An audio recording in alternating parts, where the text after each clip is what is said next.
Are you serious?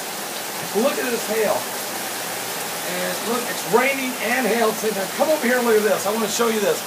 Look right over here. Look right over here. Look over here. Look right over here. Look at that. It almost looks like snow.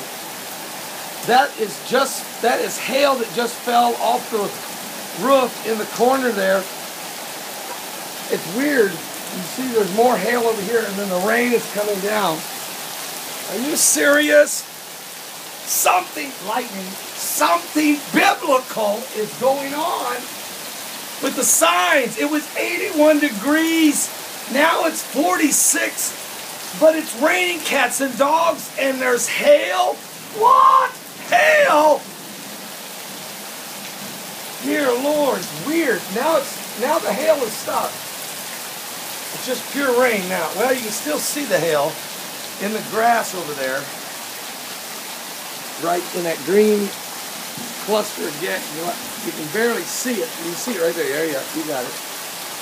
And so anyway, I just wanted you to take there's thunder, there's lightning. We're just now, this is going to be an ugly night.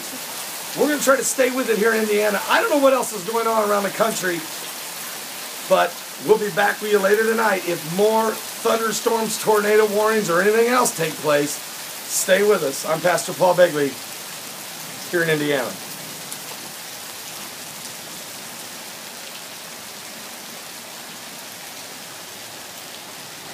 Are you serious? Look at that.